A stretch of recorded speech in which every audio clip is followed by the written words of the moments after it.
how do we start to develop better student athlete leaders on our teams? Big misconception here is that just the best player on our team has to be the leader. Is that, well, why do you think that's a misconception? Why do you think so many teams fall into that trap? I think because it's easy to, assume that your best player is going to want to be a leader, but this simply just isn't true. So I completely agree with what you're saying, but I think a leader is someone that is going to set a good example, and that's very important. It doesn't have to be your best player, but it is going to be a player that you want your team to be modeled after. You're not going to have one of your leaders be a guy who plays lazy or comes late to practice, something like that. So I think establishing quality leaders that set a good example are much more important than leaders who are just talented or have the best stats. Yes, 100%. I'll give you an example of what not to do. Played Division I baseball, small Division I school myself, and every year we had two captains, one pitcher, one position player, okay? And the coach, who has since been fired or resigned, he would take one of the people that had the best statistics or was projected to have the best statistics of the next year, and they would be the captain, purely based on that, based on statistics or potential statistics. Another interesting point is that it was always a senior. That's another thing to think about.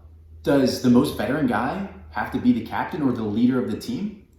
So obviously, number one, to develop better student athlete leaders, we have to set the example ourselves. We have to show what good leadership, what a picture of a good leader looks like.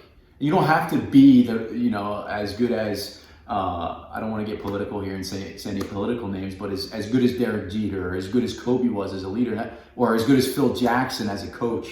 That's not what I'm talking about, or John Wooden, right? You don't have to be that level, but you have to be an example of not that jackass that's yelling and screaming at his team, or not that guy that just wants his team to win every tournament at any expense, their health, their arm, their future. Just being a genuine good person can help them form an idea, form a picture of what leadership is. And unfortunately, if you're watching this program, unfortunately, there are coaches that are professional coaches, collegiately, or even a professional league, that aren't the best examples for leaders.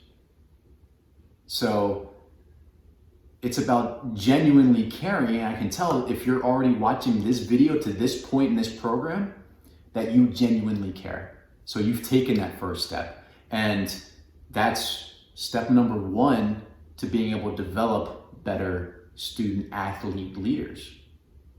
And I say begin because this video, this section of leadership could go on for hours and hours. I mean, there's thousands of books, there's thousands of programs on leadership. We're literally just scratching the surface. But it starts with us, the coach, and us realizing that out of the get-go, that, okay, we're the first step to developing better student athlete leaders. Do you have any stories of a good coach or even a bad coach that you can share with these guys? Well, yeah, leading by example is where it's at. I want to bring a fresh perspective, but I agree with a lot of what you say. Kids and athletes, people are just really good at detecting bullshit. So if you have a coach telling them one thing and then behaving a completely different way, especially kids aren't going to be well to respond to something like that. So they're going to see what you're doing as a coach. Think of one coach that I had who would, blow up at the umpires or blow up at his players, throw shit. And then a guy, throws some shit or does something and he's telling him not to get angry and not to throw his equipment, but you just threw your clipboard across the dugout. So I think leading by example and really establishing that relationship with your players is how you start with leadership. And then if you see some potential leaders, to maybe have a conversation with them where, hey, look, either you're a veteran or you're not, whatever, but I think you could do a really good job in leading this team. You lead by example, you show up on time, you support your teammates. You try to stay on an even keel, and you try to do what it takes to help the team win. So I think I could see you as a leader. You don't have to do it. You can continue to do your own thing, and just support your teammates and do that. But if you want to become a leader, I think you could take the next step and do it. But maybe to give them a little shove in the right direction, you got this, is really going to help serve your athletes who want to lead. Yeah, and on the tactical side, there's I can name off so many incredible leaders, coaches, managers in baseball just itself. The Lou Pinellas of the world, the Joe Torres of the world. There's so many different approaches to what a good leader is.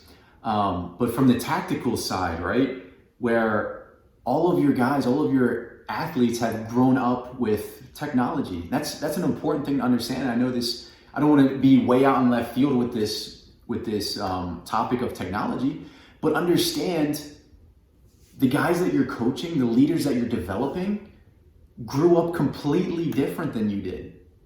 They have exposure to so much information.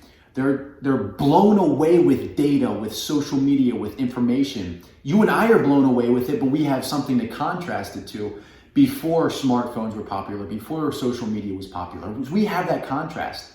The guys you're coaching, the leaders you're coaching, I believe this is a really important point for coaches in 2021 and beyond, is understanding that you're developing these leaders, but so much of their life, so much of their value as a human being, not only a baseball player, so much of their value is tied up in how many likes do I get, how many followers do I get, or who's the most popular person that I should follow. They're not only social media, but then on the technology side of things, they can be on their smartphone all day and all night. When you and I have a different perspective of figuring out or having a different exposure to leadership. So they're exposed to probably 100 times more examples of leadership than you or I have been exposed to, as you guys as coaches have been exposed to. Not calling you guys old or not calling us old or anything like that, but understand the player you're coaching. They're exposed to a lot more information, a lot more examples of what leadership is, and you have to take that into consideration when you're talking to them, when you're trying to plan out, who is the leader on your team. How do I develop more leaders on my team? How do I develop my leaders even further on my team? What's your take on technology on it? Yeah, a lot of people say kids are changing, but well, of course they're changing. Times are changing, technology is changing, the culture, America is changing, the world is changing. Like, of course, kids are going to be different than when we were kids. So to be able to, instead of expecting them to assimilate to the way we used to do things, I think creating a culture that we can develop leaders that are going to be in tomorrow's world, because we're not going to be there when our kids are freaking getting after it. So the times are changing, so we have to change as well, to where we can relate to the kids, relate to our players, and see what they're interested in, and see how we can cultivate an area where they can actually lead, because one day they're going to be leading a family, which is one of the most important things you can ever lead. So we need to develop everyone to be some type of leader, even of themselves, but hopefully of other teammates as well. And it comes back to support and knowing your team, talking to them, and really just cultivating an area where they can be themselves, they can be loved, and then they can learn how to lead a family, lead a country, lead the world one day. And I know this might come off as controversial from us. There's a lot of good examples. There's a lot of good lessons. Billy and I are both avid readers.